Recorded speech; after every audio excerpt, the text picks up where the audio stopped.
Te saludo como siempre con mucho cariño. ¿Cómo estás, Adriana?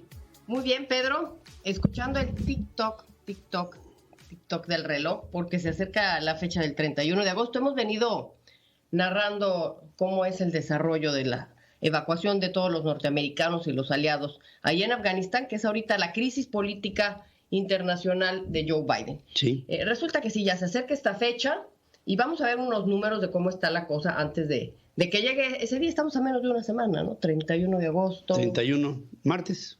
Menos de una semana. Sí. Prácticamente ya estamos ahí. Aún hay en este momento 1,500 norteamericanos que no han podido salir. Esa es la cifra que da ayer Anthony Blinken, el secretario de Estado. En agosto 14, hace unas semanas, eran 6,000. Así es que sí, se ha sido acelerada esta evacuación, no solamente por parte de Estados Unidos, porque también Gran Bretaña y otros países también están tratando de sacar a su gente de ahí.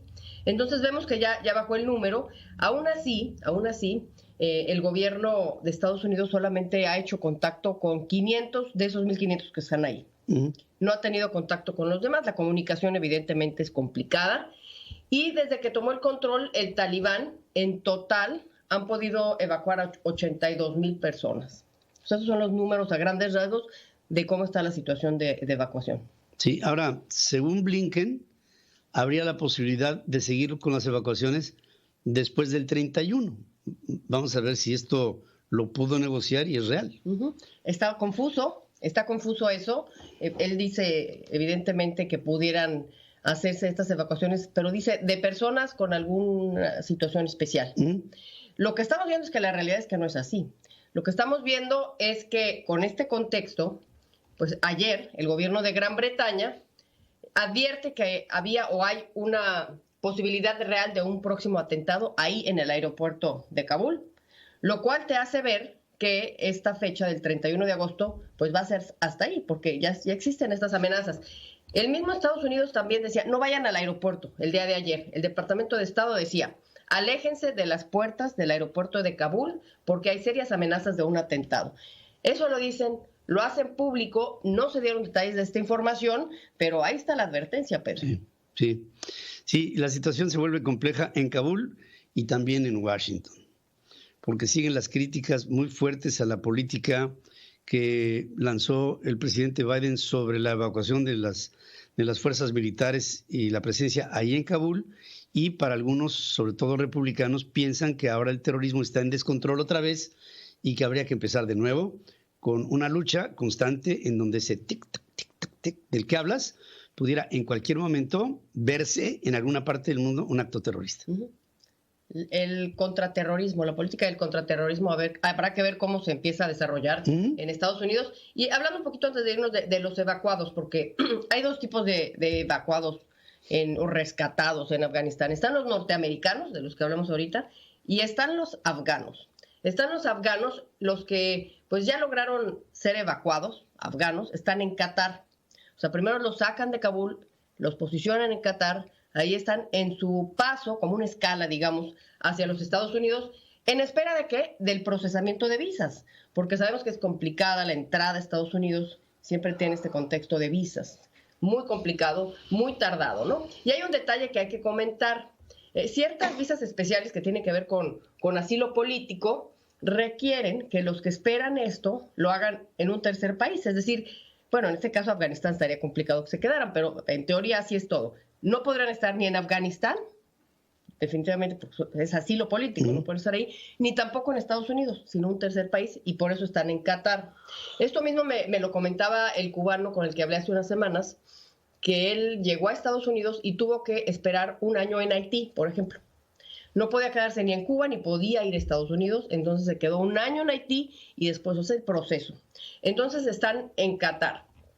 Y en esta historia, pues sí entra México, y es algo que hay que comentar, Pedro, porque México, y se informaba ayer, lo informaba Ebrard, que dio asilo político o dio visas de manera expedita a algunos afganos que trabajaban corresponsales del New York Times. Los recibe de manera expedita, si hay unas declaraciones que le hablaron por teléfono. ¿No se resistió a la foto? No, pues imagínate, fue un buen punto para Ebrard, me parece que sí, pero bueno, y le extiende la invitación también a los del Wall Street Journal. Y esto pues es curioso, dada la relación que hemos visto que tiene el presidente de México con este diario que los ha tratado pésimo, que no los lee, que no lee el New York Times y el Washington Post, como difícil dicen. Que los pudiera leer. Los pudiera leer. Hay la versión en español, pero quién sabe si la pueda leer también en español. El hecho es que la relación y la lucha contra estos diarios y el presidente de México siempre ha sido ríspida desde que llegó. Y ahora se da esto de que acogen a estas personas que van a esperar en México seguramente ir a Estados Unidos, ¿no? O sea, aquí lo que estamos viendo ya para finalizar, estamos viendo que es una especie de quédate en México al estilo afgano, porque van a quedarse en México en lo que van a Estados Unidos y definitivamente pues extendemos como colegas pues una solidaridad a estos periodistas del Washington Post, del New York Times, que están en Afganistán con esta amenaza seria de ser asesinados por un grupo terrorista como el Talibán. Por supuesto que nos solidarizamos, pero hay que decir que esto es un quédate en México afgano. Y también hay que decir otra cosa, que el país que lo recibe, México, ha tenido contra periodistas más atentados que en Afganistán. Qué buen comentario, claro. Lo que es la vida. Qué ironías de la vida. Qué ironías de la vida, pero fíjense lo que son las cosas, ¿no? Estamos viendo cómo se recibe gente supuestamente perseguida de un régimen terrorista, que la recibe un país en donde ha habido más atentados en contra de periodistas en México que en el propio país de donde vienen. Fíjate. En esas cosas que se dan. Bueno, ahí está la cosa, pero vamos a estar muy atentos a la visita que haga el primer ministro de Israel, que va a estar hoy con Joe Biden, y van a hablar definitivamente del tema más importante en la agenda, es Irán, porque ellos traen una agenda diferente que le van a plantear a Joe Biden. Vamos a ver qué respuesta da y mañana seguramente lo vamos a platicar aquí. Ahí lo platicaremos.